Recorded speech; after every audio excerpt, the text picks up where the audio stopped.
growth juga. Growth is quite embedded in everything that is 62 in Project Prima sekarang juga kan.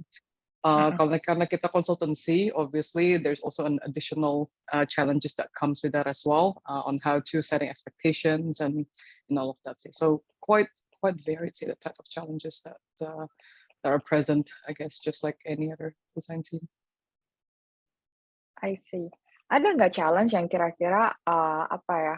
Misalnya bisa jadi kayak misalnya naikin new people gitu, and then these people kayak gue baru dapat kayak challenge baru gitu misalnya kayak gitu. So maybe tadinya dia bukan leaders, and then tiba-tiba sekarang jadi leaders, atau dia dapat projects yang mungkin tadi dia nggak familiar with gitu. Yeah, there's absolutely a lot of that as well. Ya mungkin bisa ceritain beberapa cases kali. Over the last 6 years, obviously we've had a lot of designers and professionals in various different functions. Yeah. Then obviously as part of their growth, at some point they'll have to, if they decide to do so, then they'll be leading a team of project of some sort of reason. There's quite a lot of challenges that comes with that.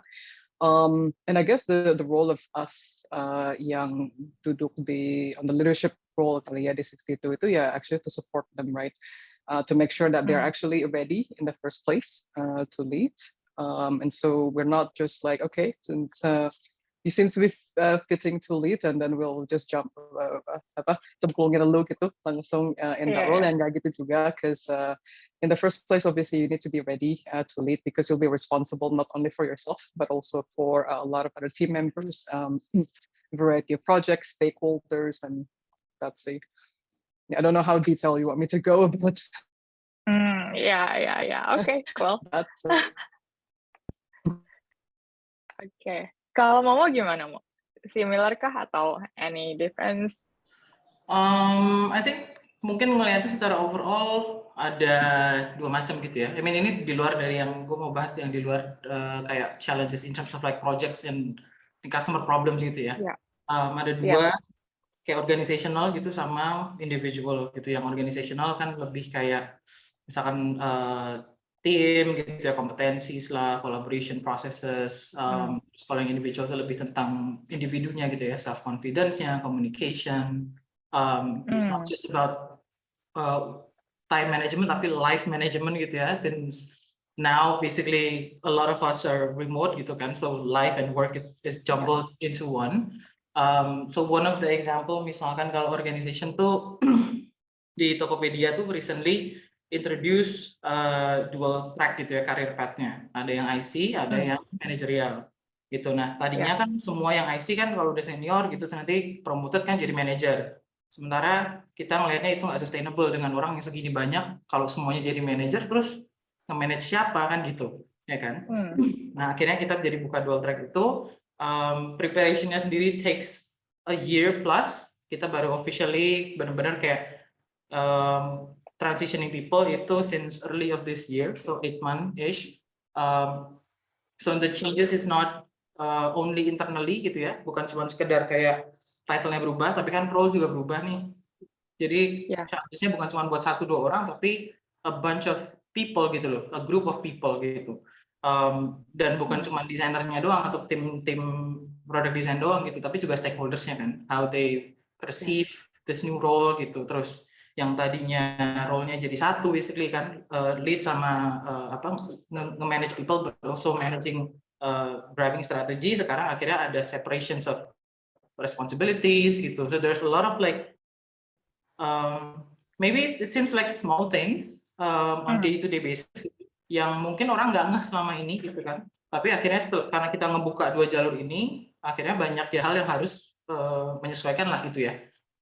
So I think that's lebih kayak jadi common challenges gitu for our team. Currently we're still adapting and transitioning everyone, masih sambil iterating juga karena this is only the beginning for us, so we're also learning by doing it. Walaupun dual track ini sudah ada terjadi di mungkin di tim lain, di company lain atau di luar negeri gitu ya, tapi buat Tokopedia sendiri kan ini kan baru, kita juga nggak bisa kayak plek-plekan ngikutin apa yang ada gitu ya. Gitu. Terus kalau yang individual, maybe one of the example would be kayak tadi yang lu sempat mention gitu Pat, someone getting promoted gitu ya into a new role gitu kan, maybe in this case misalkan jadi either jadi principal ataupun jadi manager lah gitu. Tadinya mereka kerja bareng sama teman setimnya gitu kan, peers gitu, terus tiba-tiba harus punya responsibility lebih gitu kan over their Iya. friends gitu. I think that in itself is quite tricky situation gitu ya. Dan since we have a lot of people, jadi akhirnya kan situasi ini kan terjadinya cukup sering gitu di tim kita kan. Jadi so this is also one of the example of a new challenge gitu ya yang dialamin sama a lot of people in our team.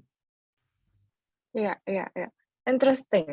Oke, gue punya follow-up question sih dari barusan yang kalian ngobrolin gitu. Kayak, oke, berarti kan kalian appoint leaders juga nih.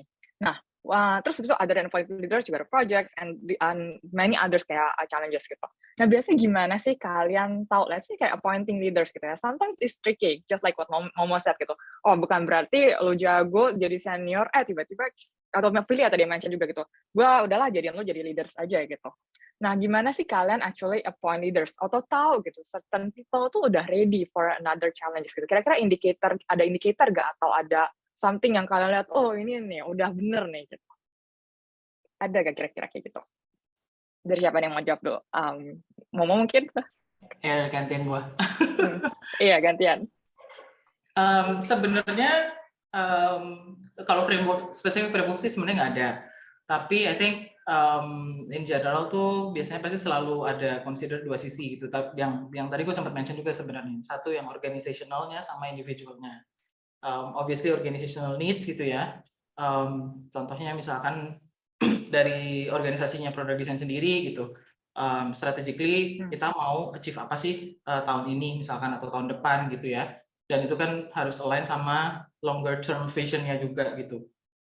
Terus diturunin lagi gitu ya, dari tim produknya ada specific needs apa gitu. Terus mungkin project-nya butuh apa atau roadmap-nya butuh apa gitu kan, to succeed gitu. Terus juga considering kira-kira ada learning opportunities apa ya gitu kan, atau ada growth space apa nih gitu yang kira-kira available di situ gitu. Nah nanti ini akan di match sama yang di individualnya tadi gitu. Nah individual ini kan kita tuh ada namanya growth roadmap gitu. Setiap 6 bulan kita bikin everyone lah gitu, even termasuk gua gitu kan, kita bikin growth roadmap. Isinya kan nanti kan tentang ya acknowledging our strengths gitu ya, ada tentang career aspiration yang buat long term gitu kan, terus stepnya mau kemana sih gitu kan, sekarang kita ada di mana, next stepnya apa gitu. Nah jadi nanti dua sisi ini kita kayak disambungin lah gitu ya gitu, jadi lebih prosesnya lebih kayak gitu sih kalau di gue ya. I see. Jadi lebih kayak mix and match jadinya mau ya gitu. Bener kayak macomblang gitu sebenarnya. Iya. Oke. Kalau Philnya gimana, Phil? Kalau dari kita, I think in general quite similar sih with apa yang Mama barusan bilang, in terms of the two path itu sebenarnya di 62 juga quite similar juga. And so we do have the IC path and leadership path, managerial path lah in a lot of ways ya. So obviously we wanted to promote the growth for everyone that we have in our team kan ya. Tapi ya sebenarnya juga kalau misalnya we've identified that someone is keen to become a leader, or i.e. they are ready or they have aspiration to actually manage atau lead a team gitu ya. Ya udah kalau gitu kan berarti artinya we know that that's the path that they wanted to go to gitu kan. And we will lay out the foundation together with them juga on how to actually get there gitu kan. And so because a lot of them they are very great technically, but what would set them apart, I guess, from our perspective, from an IC and a leader is quite a lot of different things sebenarnya beyond technical knowledge and technical, I guess, capabilities ya. First of all, from our perspective, usually yang satu itu ya, you do actually need to care. ya kan, care not only for your own growth and your own performance, but actually the people who essentially will report to you and who will be mentored by you. Yang tadi gue bilang di awal itu, essentially it goes back to that kan. It will be a little tricky juga gitu. We won't be setting that person up for success kalau misalnya kita ngerasa and mereka ngerasa belum ready to lead. Tapi kita udah promote gitu misalnya kan, we won't be setting them up for success and we won't be setting their team up for success as well, kayak gitu kan. And so we do need to help them lay the foundation as well, and that's through a variety of different either trainings atau learning by doing sih sebenarnya, ya kan. Kadang kita coba at Six itu biasanya kita suka ngomong instead of kita cemplungin langsung, ada yang bisa cemplungin langsung atau ya kita kasih floaties dulu ya, kasih ban gitu ya. Oh ya. Jadi biar nggak tenggelam gitu kan.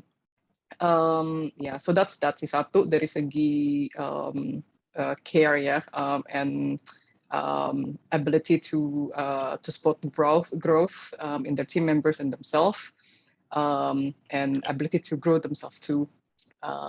Dan terus yang kedua, I would say is obviously more on the communication side, because as you become a lead or one of the more senior members in our team, you'll have actually more responsibilities, right? Misalnya lu yang dari dulunya actually going from one project to another and actually doing really really good job in one project to another, quite executional kan.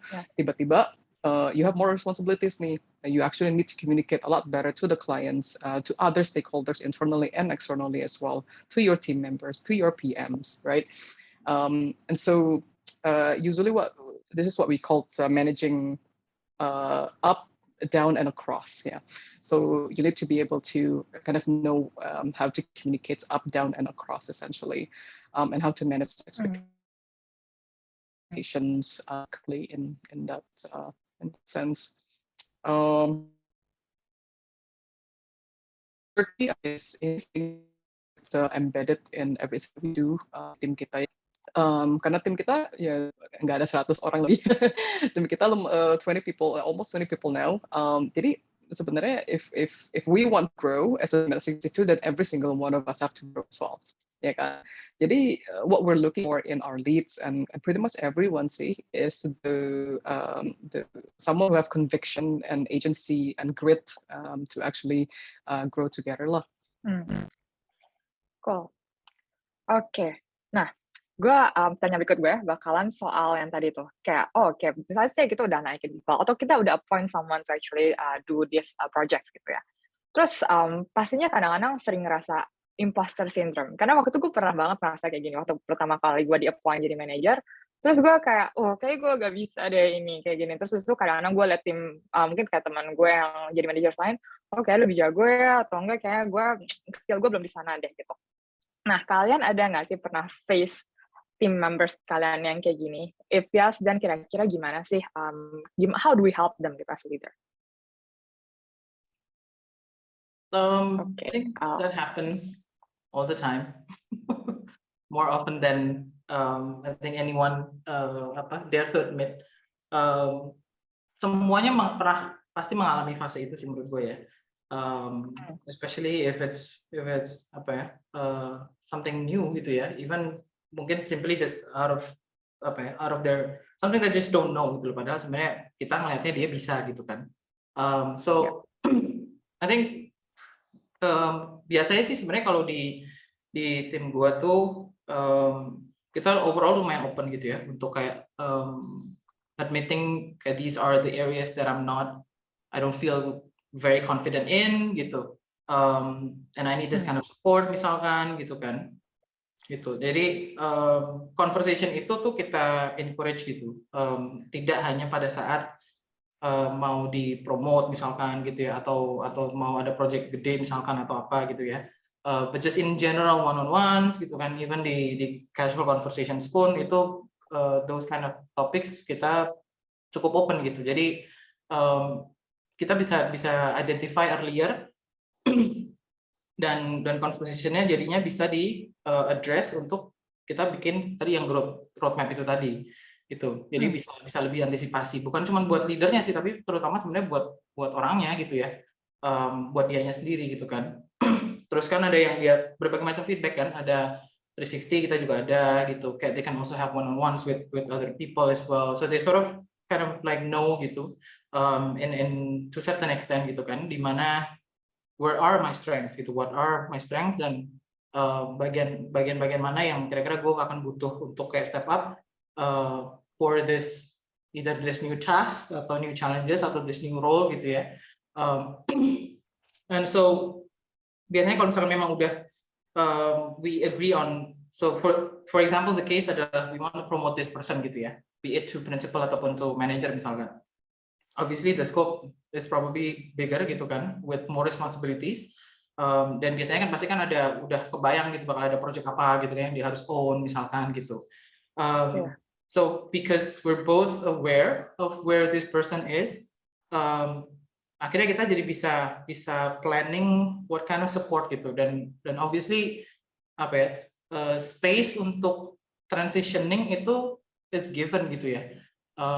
Nggak mungkin dalam semalam kayak oke, you're promoted, dan kayak langsung tiba-tiba harus perform, ini kan nggak mungkin ya gitu. Everything will take some time gitu loh. So by default sebenarnya kita selalu tentuin kayak the first semester of, so changing roles biasanya kita pilihin pas di in between semesters gitu ya, biar jadi mulai itu everyone has that one period, one cycle semester untuk transitioning gitu kan. Kita juga bisa plan things out, mungkin ada one-on-ones yang lebih intens misalkan gitu kan, atau maybe di pair sama siapa, atau kalau enggak ada mentorship gitu, atau kalau misalkan butuh something else ada training. We also have internal learning programs, we also have internal mentoring gitu yang lebih structured gitu kan, with other leaders even di luar dari yang desain gitu.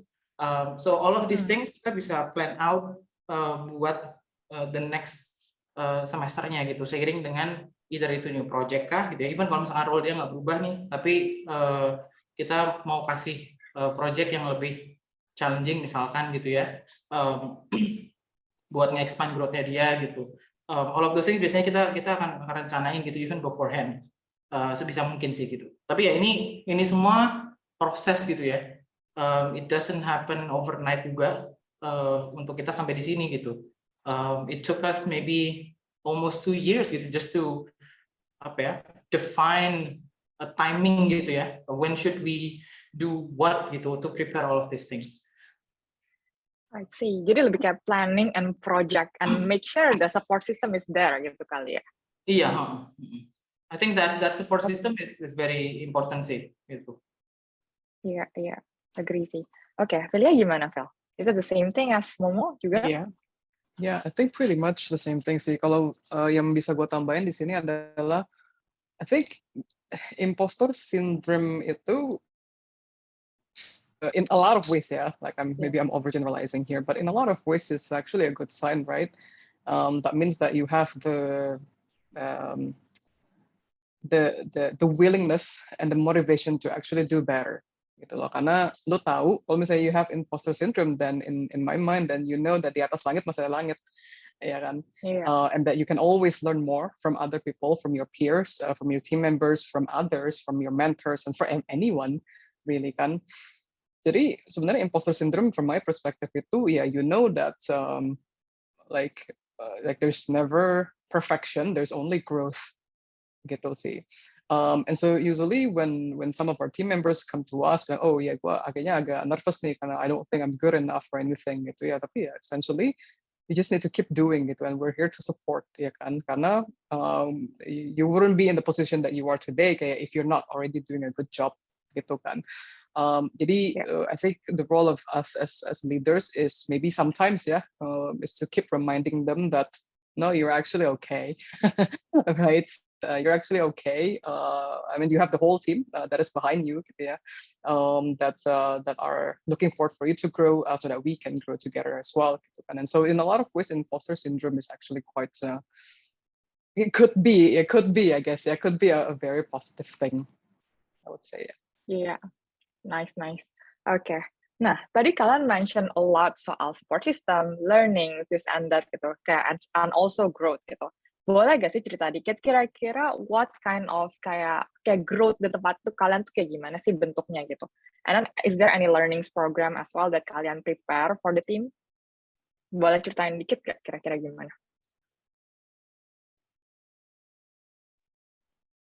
Ya mungkin gua Oke, gantian. silakan, silakan. Oke, kalau di kita, firstly mungkin even dari kita nge-interview tuh orang sebenarnya actually, one thing that we wanted to know is how do you learn, right? And that's actually quite an interesting question that we ask all of our candidates here. How do you learn? What's the last thing that you've learned that made you really excited about things? Gitu ya. And that's kind of karena di kita sendiri, all 20 of us itu 19 kayak 19 of us, kita juga sama kan sebenarnya, kayak there are always new things that we wanted to learn and all that. And so and we have a culture yang memang quite curious, because that's how you promote, that's how innovation happen gitu kan. Jadi ya sebenarnya dari interview proses aja, we're already trying to identify people who can actually have the willingness and the motivation to grow and to learn and to keep improving themselves, and to better themselves and better others lah. Jadi gitu. Nah, kalau mereka udah masuk ya obviously we do have a set of trainings that we would do together as a team, right? And we do have individual trainings as well. We have allowance for growth, what that we call the growth bucket, yeah, yang everyone can actually use individually to learn something new.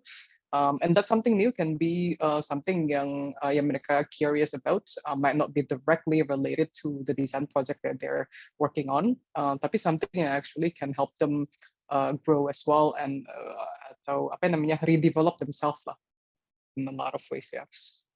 So we're doing all of this juga karena what I had mentioned earlier. Like we have a vision where we want to go to for 62 gitu ya. Have to develop stuff. Makanya kenapa we're looking to have leaders and senior members and everyone essentially can actually promote that, so that innovation can actually happen. Oke. Dari Momo, anything else Mo yang mau di-add mungkin buat learnings program kalian? Sebenarnya sih kalau learning kita we are very fortunate to have such a proactive, kan kita ada people team gitu ya. Jadi memang ada kayak specific team, the perks of being a large orgs gitu ya. So we have a dedicated tim yang memang membantu nyiapin learning programs lah gitu. Jadi bukan cuma buat desain ya, tapi buat the whole organization gitu. Jadi kita juga banyak leverage itu. We have like specific, even more specific kayak mentorship program gitu kan. Jadi memang buat nyiapin kayak regeneration gitu ya, future leaders gitu kan. So very specific purposes gitu for very specific group of people gitu. Sebenarnya tapi aside from all of those things, I think what's the most important part adalah tadi yang soal growth plan itu sih ya sebenarnya. It's something yang kita coba develop ourselves, buat kita customize gitu buat product design team. Tujuannya sebenarnya the initial purpose was to help people to plan gitu ya, their own growth gitu, to own it gitu. Karena I think a lot of people wants to learn, and they're very passionate about it gitu kan. And there's a lot of information, there's a lot of knowledge out there. Cuman not everyone can do it structurally gitu dan strategically, I think yang penting ya. Nah, kita mau mencoba untuk membantu ngestrukturin itu gitu. Jadi di dalam si growth plan-nya sendiri isinya ada tentang longer term career aspiration-nya gitu kan. Jadi biar ngebantu untuk mikirin jangka panjang sebenarnya gue mau ngapain sih gitu. And then ada yang dibagi per semester gitu ya. Jadi kita bikin scope lah gitu kan. Buat step-stepnya gitu. Jadi tiap 6 bulan okay, what do I need to achieve supaya gue move towards my longer term goals gitu kan. Gitu. Nah, si longer term goal ini kan pasti sudah di-align sama kayak visionnya timnya apa gitu kan, vision company-nya apa gitu. Jadi sebenarnya udah diturunin dari situ gitu. Nah, nanti dari 6 months itu misalkan ada butuh misalkan training lah, atau misalkan butuh mentorship lah, atau butuh apa, all of those tools jadi kayak Lego blocks gitu, yang bisa di plug and play gitu kan. Oke, gue butuh ini, gue butuh mentorship, gue butuh mungkin lebih banyak pairing sama siapa misalkan, atau I need to reach out to siapa gitu kan, atau butuh training, atau butuh any other kind of support. Itu bisa dipakai buat mendukung apa ya, memperlancar gitu ya growth plan-nya mereka sendiri gitu loh. Gitu. Cuman I think it's important, I think the most important thing sebenarnya adalah masing-masing orang di tim gua tuh gue pengen mereka tahu gitu. What do I want? Gitu kan. Gue tuh pengen ngapain sih? Gue harus ngapain sih gitu. Gue ngelakuin ini semua, gue tiap hari kerjain pekerjaan kayak begini tuh emang gue mau ngapain gitu loh. I don't want it to be just, just job gitu ya. Hopefully by doing this, it gives more meaning gitu loh, buat mereka gitu ya. Gitu. I see. Berarti kalau misalnya sih nih ya Mo ya, yang kayak yang fill in those plan itu berarti dari si crafters atau si subordinate-nya sendiri gitu ya. Mereka yang plan things out gitu. Jadi And then the sebenarnya managers conversation. ya. It's a conversation, Oh, it's a discussion gitu. Jadi kan dari leadernya kan pasti kan harus ngasih tahu kan, kita tahun depan mau ngapain misalkan ya kan, atau kayak biasanya suka ada regular town hall gitu ya tentang where the company is going gitu kan, what are the big things that will happen in the future misalkan gitu. Itu semua kan akan turun ke tim vision juga tuh, itu tim goal-nya apa gitu. Nah, nanti dari situ kan akhirnya kan dari manajernya bisa di tailor lagi gitu ya masing-masing buat anak-anaknya gitu. Nah, during this planning process, it should be and it must be a conversation gitu. Nggak bisa cuma kayak satu arah doang dari manajernya maunya gini gitu, nggak bisa. Dan nggak bisa juga anaknya berharap manajernya doang yang nentuin gitu, nggak bisa. So kalau misalkan mereka masih belum kepikiran, then we will give them time to think it through gitu. Dan kalau misalkan bingung, ya udah akhirnya sesi-sesi one-on-one itu jadi sesi ngobrol untuk nge-discover itu sih gitu. For younger people biasanya it takes more time gitu ya, buat agak, karena butuh shift mindset juga kan ya, untuk bisa kebayang oke, gua mau ngapain ya gitu. Ya, oke, nice, oke. Mungkin gue bakalan sampai situ aja buat session yang inspiring the team to take new challenges. Nextnya gue pengen bahas something else nih. Kan tadi kita ada ngomongin soal inspiring the team, and then next one is building trust gitu. Nah, trust itu sebenarnya kayak bisa both ways kan ya, dari leaders ke membersnya atau members ke leadersnya gitu. Nah, tapi buat this chance, gue bakal lebih ngomongin gimana si leaders ini build trust-nya gitu. Nah, soalnya kayak anak-anak tuh banyak yang menarik gitu, especially in my team juga gitu kan. Gimana sih biasanya sih, let's say kayak, mungkin pertanyaan pertama gue gitu, gimana sih kalian build trust ini ke tim kalian? Mungkin kayak kalau Momo kan tadi, lo join Tokopedia, berarti membersnya udah existing kan ya? Lo joining new team gitu as their leaders gitu. Dan kalau Philia, lo build from scratch, and then lo make people buat join lo, kamu join me gitu. Nah, kalau kalian tuh gimana sih kalian bisa build this trust ke team membersnya gitu? Mungkin mau mulai dari Philia dulu? Boleh. Tapi gue boleh respon ke what Momo said before nggak? Yang tentang Sure. promoting inspiration and innovation there, because I think something came to my brain as I was listening to Momo speaking. We talked about growth, right, in the previous segment. We talked a lot about individual growth, right? But one thing that's that we've been curious about di tim kita is the collective growth sih sebenarnya as well.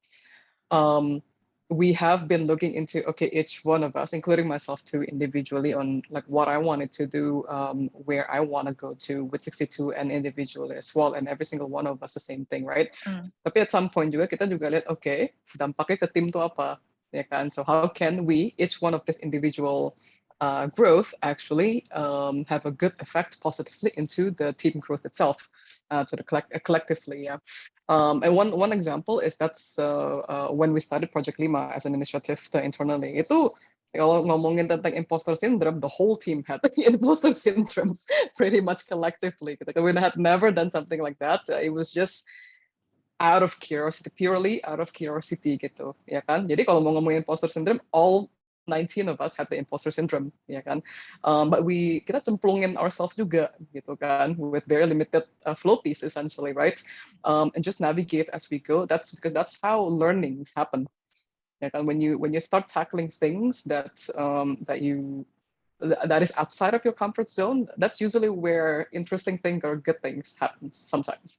Yeah, kan? Tapi we never know Yeah. until we try gitu kan. And I think we talked a little bit about innovation as well. Like we had this conversation internally too on how innovation actually happened, right? Because if you look at the news like Google and all of the other like really cool firms are innovating. It sounds really cool, right? Tapi sebenarnya from our perspective, it's actually quite simple, right? Like every single one of us and us collectively too need to have the brain space to actually think bigger, and also we need to help each other out to carve the path, gitu kan?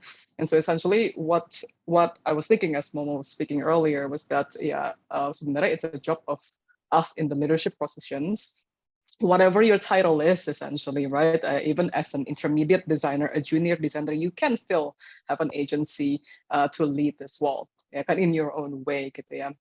Yang penting, every single one of us can help each other out and can help yourself providing that path for you lah, essentially. Okay. Yeah. Oh. Gue suka banget timeline tadi soal yang floaties gitu. Jadi kita nggak cemplungin langsung, tapi kita create floatiesnya itu. Gue kadang-kadang wonder sih, Vel, gitu kan. Gimana sih kita, create those floaties gitu. Gimana kita tahu kalau misalnya, actually kita nggak cemplungin dia, and kita ada kasih dia floaties. Or even yang orangnya dicemplungin itu sadar, actually I have floaties, you know, gitu. Gue nggak benar-benar dijorokin doang gitu, misalnya. Iya. Yang talk about and try something new gitu, kayak oke, lo mau gue cemplungin atau lo mau gue kasih floaties. Ya kan, things like that. So I think the floaties can be in a lot of different form ya. Kayak contohnya misalnya, if it's the first time you do one-on-one with your team members, then ya udah, I'll join gitu. I'll join you for the first couple sessions. I'm your floaty essentially, right? So the first couple sessions to make sure that you're asking the right questions to your team, to make sure that you are paying attention to their concerns, their growth plans, their desires, their problems, right? Habis itu ya udah, kalau misalnya if you're comfortable doing that, okay, ya wes gitu kan. And then I'm here as well, like if you wanted to talk more about how to actually run more effective one-on-ones, ya kan. Projects the same thing as well. If it's actually the first time you're leading a project, then I'll join you for a few weeks, gitu kan. So it's just a matter of being there sih sometimes. Tapi floaties can be in a lot of different forms juga kan, like trainings, like seperti yang tadi Momo udah bilang, of that. Sorry, gue jadi lupa pertanyaan lo barusan, Pat. Kenapa? Gue jadi lupa pertanyaan lo barusan. It's basically floaties. Basically floaties. Iya. Swimming, floaties, tenggelam. Tenggelam, berenang. Yeah, tapi I think your answer just like itu deh, answering my question yang soal floaties itu. Okay. Yeah. Okay, I'll move to the next topic ya. Soal yang building trust tadi gitu. I'll repeat the questions yang tadi soal Momo. Momo kan kayak leading a team yang already exists. While Velia itu building from scratch and asking people to join. How do you guys build those trust gitu? Kalau Momo gimana build trustnya ke orang udah ada nih? Kalau Velia gimana lo bisa nge-build trust buat join ke lo gitu? Mungkin mau dari mana dulu? Velia mungkin. Kalau dari kita ya, I think the term trust itself like does not go on its own. Kalau menurut gue ya, it goes hand in hand with the term relationship. Again. And so we are engaging in variety of different relationships in our lives, and every single time we form that bond, that relationship with whoever that is, friends, partners, families, and whatnot, we have to somehow earn each other's trust. Ya kan? So I think that's the same thing sih with team members. Um, I think with any relationship, from my perspective, and I think what we believe in as well in our team is that it has to go both ways, and it has to be a mutual relationship. Ya kan? Not in terms of benefits, but in terms of what we can bring to each other, essentially, right? And so I think like the first touch point of that relationship with team members in any capacity is during the first meetup, right? The interviews, like one-on-ones and whatnot, right? Even sebelum mereka masuk, gitu kan. Yang dari situ sebenarnya udah bisa kelihatan kan, kayak if like I'll share our vision as a firm, as a team as well. I'll share a bit about myself as well, right? So obviously, because like if I don't open up about who I am, then obviously how can you build relationship with me? Yeah, kan? I'll need to make sure that if they are interested, then they are actually they have access to meet our other team members as well, so that they can build relationship with our team members as well, right? And so and same thing the other way around too, yeah, kan? So again, it's a series of conversations. It's a series of getting to know each other, right? From that interview process.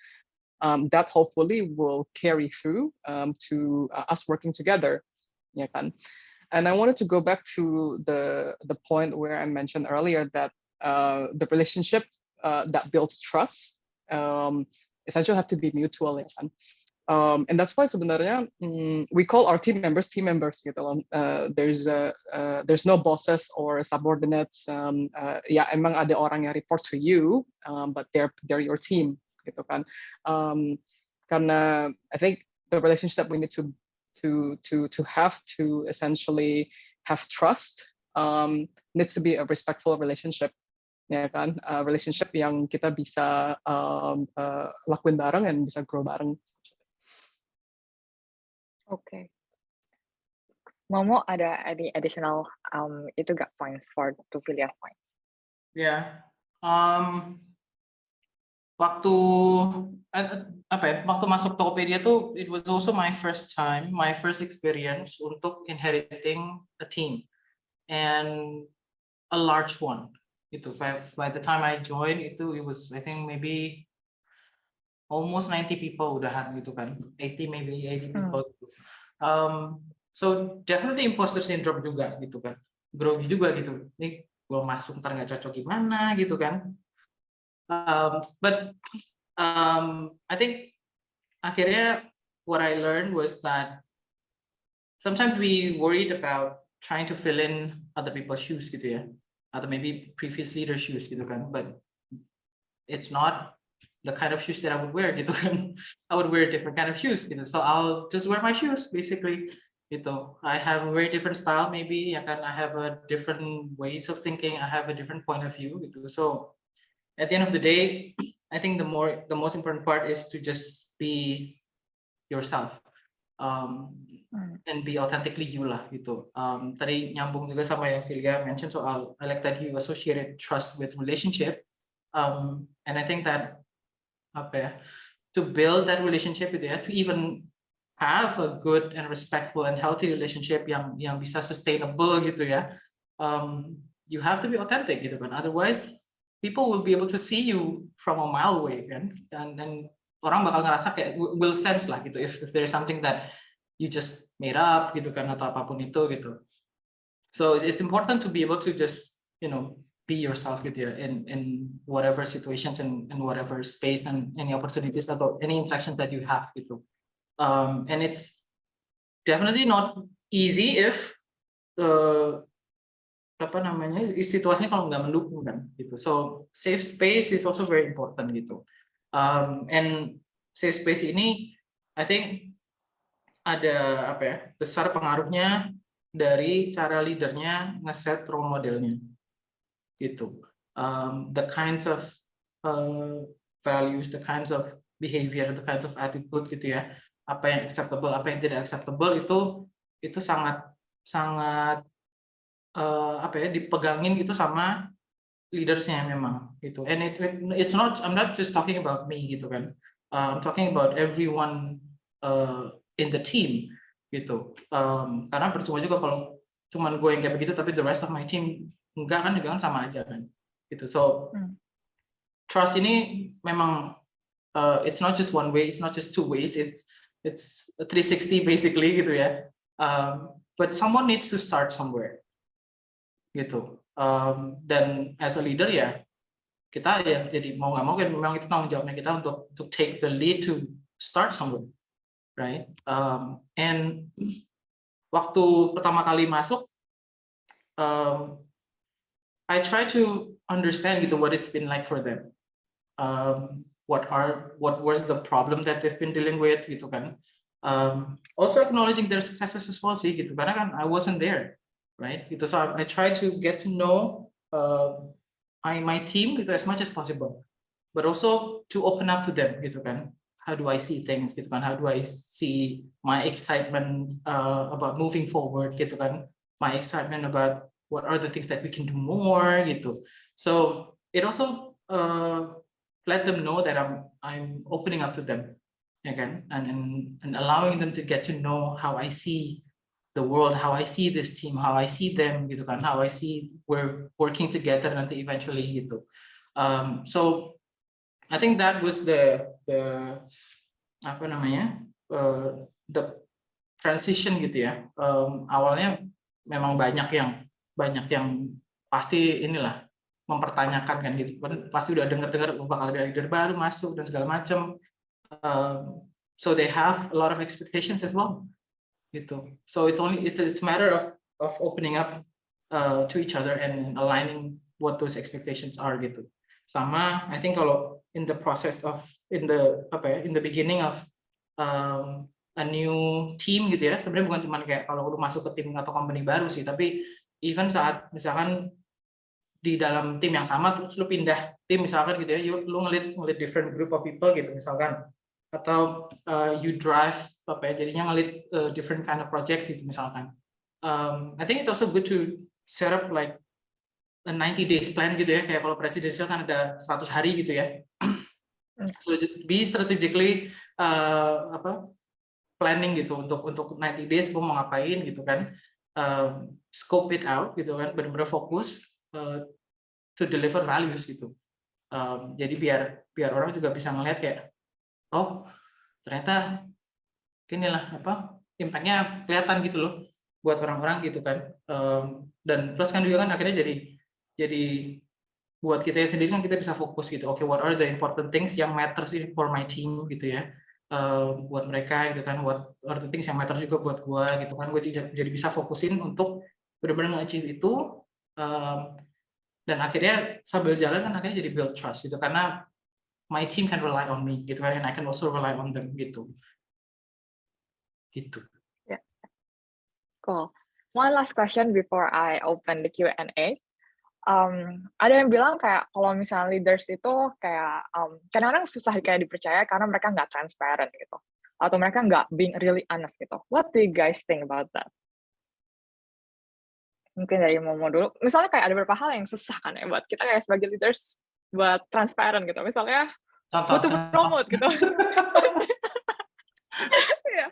Soalnya promosi sometimes is like kayak Game of Thrones or this and that gitu. Kayak gimana sih kalau misalnya ya.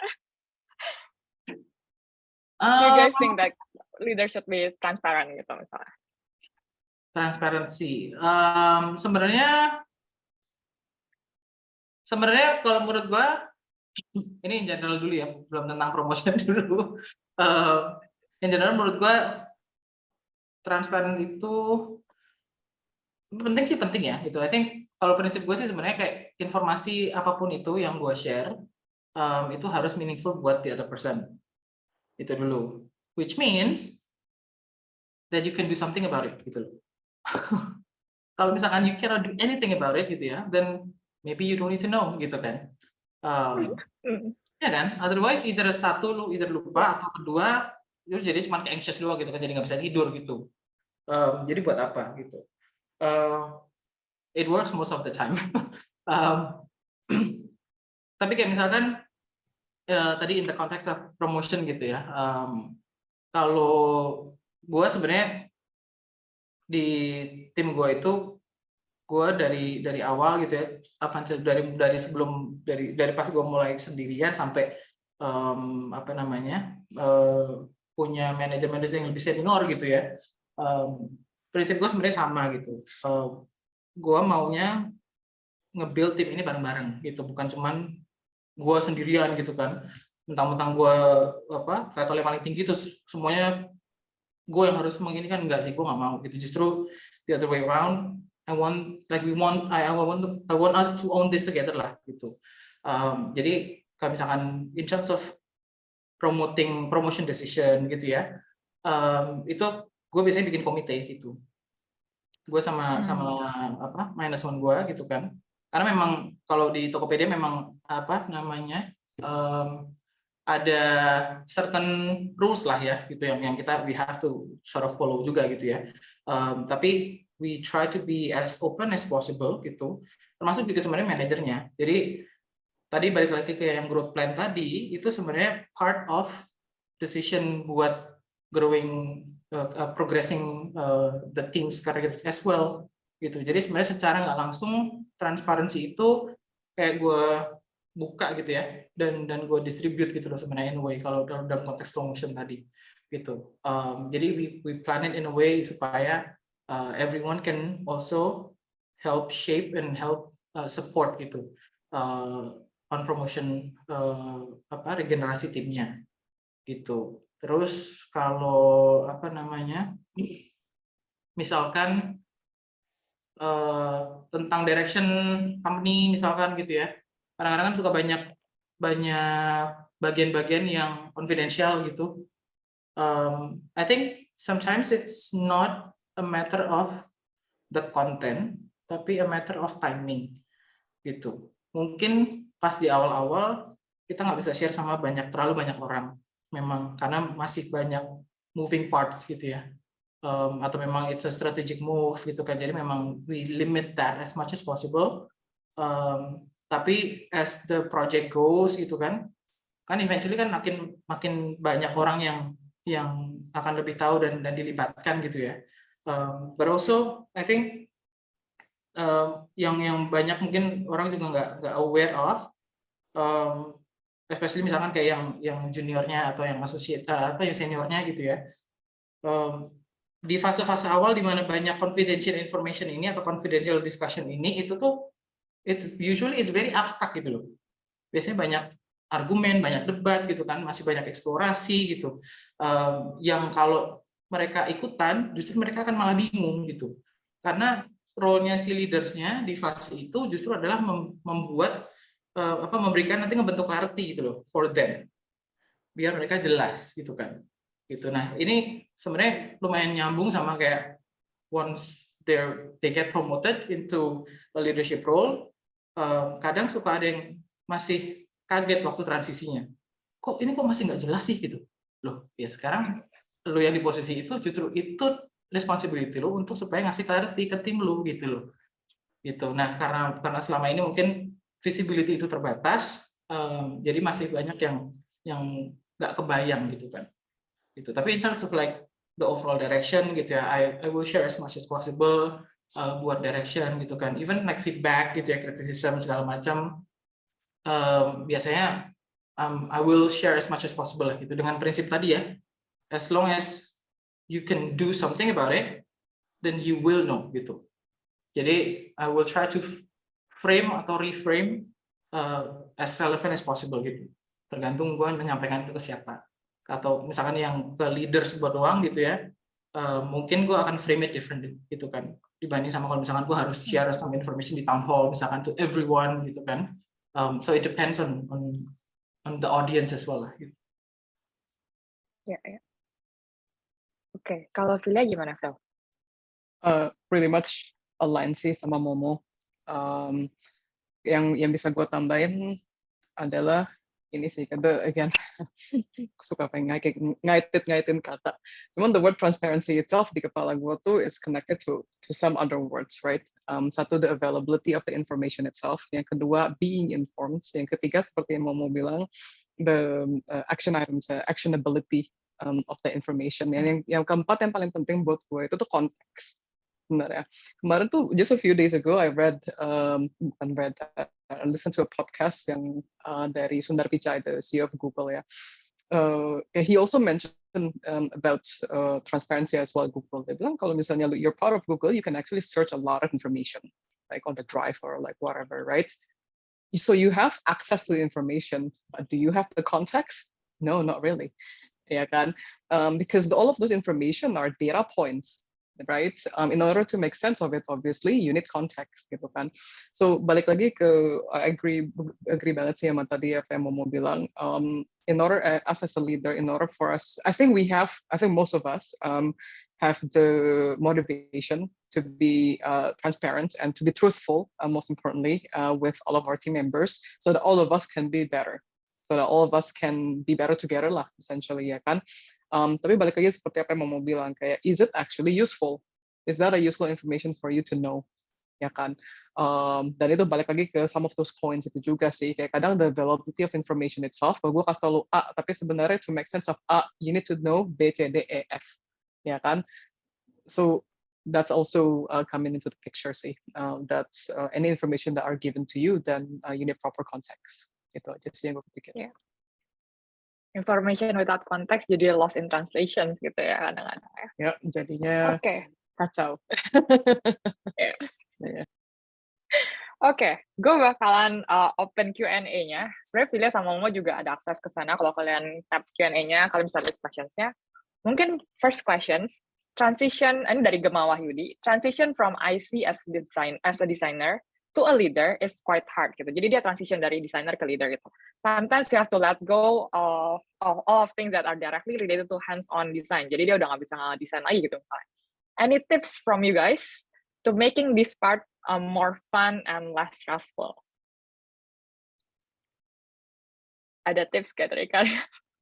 Dari Filia mungkin, Phil?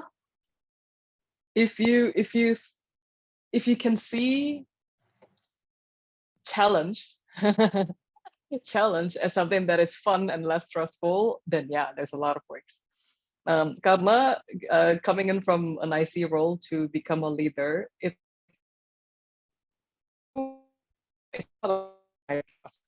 expect that then I think that's a wrong fit in the first place. Menurut gue ya. The first time I hold that lead title itself, that was not an easy process either. That took weeks, months, years. I don't even think I'm mastering it right now too. I just do the best that I can gitu kan. Tapi balik ke pertanyaannya Gema ini, ya essentially like you do need to know yourself dulu sih. If being an IC something that you wanted to keep pursuing, or becoming a leader is something that you wanted to pursue. And sebenarnya nggak masalah juga gitu loh kalau misalnya if you kalau dari kita ya personally, if you wanted to try to take on that lead position, then like we'll help you lay out a foundation for you to kind of be groomed in that perspective. Tapi kayak after trying it, cemplungin kaki gitu ya, essentially for a little while, that you feel like okay, kayaknya kangen nih actually ngedesign gitu ya, kayak actually getting my hands dirty again ya. Kalau dari perspektif kita ya nggak masalah gitu, because you've tried gitu ya. I know that this could potentially be a little bit more tricky in bigger organization. Tapi kalau from our perspective sih, I think as long as you wanted to learn, you see challenges as like interesting problems to solve that you can overcome on a daily basis, then it shouldn't be a problem. Nice. Kalau dari Momo gimana, Mo? Ya mungkin mau nambahin aja sih. Ini juga something yang an insight yang sebenarnya similar yang kita hadapin gitu di tim gua. I think the first thing adalah di mindsetnya atau ngelihatnya dicoba dari paradigm yang berbeda gitu ya. Definition of hands-on-nya sendiri gitu. Because you are still hands-on, but just on different things gitu kan. Dan kita juga berusaha untuk I think the track itself should not limit what you can do or what you want to do. Yeah, even title, role dan segala macam, I don't think that should limit gitu loh. It's just an identifier lah gitu. So even if you're a manager tapi misalkan you still you have ideas gitu ya, dan lu kebayang gitu kan with this project itu that you're managing, walaupun ada prinsipalnya gitu, but you have ideas ini ya, sketch it out gitu, and just discuss it gitu, and just bring it to the table gitu kan, and discuss it gitu loh, kenapa enggak gitu kan. There's nothing that stops you from doing that gitu, as well as misalkan you're a principal gitu, yang sebenarnya main responsibility adalah to drive the strategy gitu ya, but somehow you have an idea gitu kan about I think we should this is how we can improve our competencies misalkan gitu, atau maybe our processes gitu kan, atau anything else gitu ya yang lebih managerial gitu kan, sketch it out gitu kan, atau maybe write it down gitu, and then discuss it with the team gitu. I don't think it's not like a bucket atau ini yang ada walls-nya, and then lu nggak boleh nginjak area gua nggak boleh nginjak area lu, sebenarnya enggak ya. It's more of a spectrum, I would say, dan sebenarnya we can dance along and together within all of those spectrum gitu loh. So I think that perspective is important gitu, untuk melihat bahwa it's only my main responsibility aja yang sebenarnya agak berbeda gitu, but that's not to limit what I can do, justru sebenarnya so that I can get help, so I can think bigger gitu kan, so I can do more gitu loh. It's like having yang tadinya just one hand now, atau misalnya tadi 2 tangan, sekarang lu basically punya 4 gitu kan. Tadinya lu it's only one brain, now you have 2 gitu loh. So there should be more that you can do, that you can think of gitu kan. Bukannya terus jadi malah less gitu kan. So I think that is the most important thing dulu gitu, buat benar-benar dipahamin gitu ya. Dan kalau satu tim ya berarti ya harus ada same understanding dulu ya. Gitu. Otherwise nanti bakal beda ekspektasinya kan. I think itu gitu. Terus kalau soal transisi sih memang semuanya bakal butuh waktu ya. Jadi semuanya memang harus ada plan-nya lah gitu, karena kan ya waktunya kan juga kan terbatas ya kan. Kalau misalkan company-nya ada performance review gitu misalkan, then you have to sort of plan between those cycles gitu. Kalau misalkan nggak ada ya, tapi either way kan tetap harus ada time frame-nya gitu ya, biar goal-nya jelas gitu kan. So I think more on ke situ lah gitu ya. Kamu nambahin jadi dikit boleh? Ya, boleh. It's a quick one. I think something yang gue baru kepikiran pas mau mention tentang that there's no walls gitu yang ngebedain lu becoming like an IC atau a leader gitu ya. Karena sebenarnya I think it's just a matter of what I actually do on a day-to-day basis. Okay, I have a lot of friends as well who have started taking on the leadership role, terus kangen ngedesign gitu. Tapi ya obviously mereka juga suka actually nge-lead a team gitu. And so to fill in the creation side of it, yang what made you a designer in the first place, they started creating gitu kan, creating something yang maybe actually at work seperti yang tadi Momo bilang, atau mungkin outside of work gitu. Karena I had a friend that was a bit stressed juga gitu sebenarnya, kayak aduh kayak he's a very creative person gitu ya, dan on a daily basis he's leading now. And lumayan pusing gitu karena the creation side of the job udah makin menurun gitu, and so he started making music again, and terus mental health-nya jadi lebih balance lagi gitu kan. And so I have a lot of stories myself as well, because the last time I actually open up Figma buat bener-bener ngedesain page by page itu udah lama banget gitu kan. I actually miss that too gitu kan. Sometimes I just find projects gitu that I can actually do in my own time outside of work, at work, whatever gitu kan, to actually fill in the creative side of it, the creation side of it, yang actually what made me a designer in the first place. Mau nambahin itu aja. Jadi don't limit yourself, lu bisa cari side projects, or actually if you like it, then you can actually still doing it. Terus habis itu satu lagi terakhir apa tadi, Phil, yang lu mention awal-awal, kayak gak ada itu ya, gak ada limitations ya. This is kayak mindsetnya, jadi kayak kalau misalnya gue di sini dan gue nggak bisa lakuin itu lagi, kayaknya itu ya. Iya. Oke, nah kayaknya kita udah sebenarnya we still have lots of questions di Q&A-nya, cuman I don't think we have enough time because we have announcements as well. So buat Q&A-nya kayak gue bakalan tutup. Tapi kalau misalnya let's say they want to ask you guys directly, do you guys open for it? Like masih ke Telegram, Instagram kalian misalnya? Oke, kayaknya kalau Momo ada Hello Momo, ya bisa dicari sih nanti mungkin tim. Oke. Oh, actually we can still answer one more. Ini dari Steve Lauda. Okay, being a manager is somewhat tricky in terms of time management. It seems like we are always running out of time despite our attempt to prioritize, pursuing the right things to get done and stuff. Would like to hear from Monica and Filia as well when it comes to time management and shifting focus. Siapa yang mau answer dulu? Okay. Yes. Ini something yang gue sudah sempat brought up lagi diskusinya gitu antara manager's time sama maker's time gitu. I'm sure some of you have have heard gitu about that. Kalau di gue pribadi gitu ya, dan ini something yang gue coba terapin, gue coba ajarin lah gitu ke tim gue. Jadi karena gini, our day to day schedule itu kan sebenarnya kan turunan dari it's a part of a bigger priorities gitu ya. Gitu. Nah, kalau misalkan day to day-nya yang hektik banget, berarti sebenarnya ada bigger priorities yang mungkin terlalu dipaksakan misalkan gitu. Jadi itu sebab dan akibat lah gitu, kayak nggak mungkin nggak gitu kan. Kalau misalkan day to day-nya kosong banget, berarti kan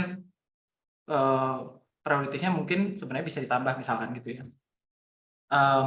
So ini sebenarnya nyambung lagi ke tadi yang si 6 months plan itu gitu ya. So I always tell my team bahwa you can only have so much priorities gitu kan. Jadi biasanya justru gue nggak minta mereka untuk kayak terlalu banyak gitu. Yang benar-benar priority ya gitu. Karena nanti kan pasti kan dari yang misalkan punya 3 priority gitu atau 4 priority yang gede gitu kan for 6 months gitu. Ujung-ujungnya nanti kan on day to day kan pasti ada aja yang tiba-tiba nyelip lah, ada yang emergency lah, ada urgent lah, apalah gitu kan, mungkin ada berubah gitu. So if we focus on some of the things yang memang benar-benar penting, yang kalau benar-benar kayak lu nggak ada waktu lagi, nggak bisa ngapa-ngapain lagi, hal-hal itu doang gitu yang paling penting untuk lu fokusin gitu. Saat lu mulai hectic on day to day basis, lu bisa balik lagi ngelihat ke your priorities itu tadi dan refocus yourself gitu. All of this thing itu yang nanti bakal nge-guide the way you manage your life gitu. It's not just about the time for work ya kan, but also the time to rest ya kan. Kapan sih lu harus tidur, kapan sih maybe you need to exercise gitu, kapan you need to spend time with your loved ones gitu kan. Karena if you're not taking care of yourself ya all of these priorities percuma lah gitu kan. It's not gonna happen gitu loh. So it's both are inilah semuanya as important lah gitu. So the big priorities-nya itu harus di-fixin dulu sih I think. Itu yang jadi anchor-nya gitu. Kalau misalkan nanti day to day mulai hektik gitu ya, mulai penuh banget schedule-nya gitu kan, then come back to the priority and say no to things gitu. Ya kan? Jadi memang harus berani juga say no ya. Because when you say yes, karena kan suka kadang nggak enakan ya. Padahal when you say yes to something, that means you're saying no to something else. Gitu loh. So padahal your yeses and your time itu kayak your investment gitu kan. How do you want to spend your time is really up to you gitu. It's not up to anyone else. Right? So I think priority dulu sih. Gitu. Even if it's this week, even if it's only on weekly basis, if on monthly basis ataupun quarterly, semesterly, whatever, I think itu dulu harus tahu gitu ya, and really just hold on to it gitu. Iya. Kalau Filia ada gak, Fel? Anything to add Sama. to Momo? Sama Persis. There's a framework that some of us at 62 use to prioritize yang namanya Eisenhower matrix. Some of us from 62 yang might be listening right now pasti ketawa nih sekarang. Karena essentially it's an actual matrix that you can Google and use. It's essentially the like PMs would usually use it too. There you go, Vicky. PMs use it too. It's essentially the matrix yang ada impactnya sama effortnya itu. Sometimes for a lot of us udah otomatis aja sih di kepala ini di kuadran mana nih ini. Topik yang ini gitu loh, atau this task that you want me to do and things like that. So, tapi the rest I think Momo explain it really well. Yeah. Kayak sometimes kita juga lupa gak sih as leaders gitu, that we can actually delegate tasks as well to other people gitu. So we can like make priorities for ourselves dan make priorities for like bigger team. Dan kalau misalnya kita nggak bisa handle sendiri, we can like actually delegate to someone else gitu. Mungkin reporters, direct reports kita. Gitu. Yeah. Oke, I think yeah. Gue mau respon dikit deh sama tadi komen lu terakhir. Boleh. So you brought up a good point sih gitu, karena soal delegation gitu ya. And this is something yang gue observe patternnya sempat terjadi gitu.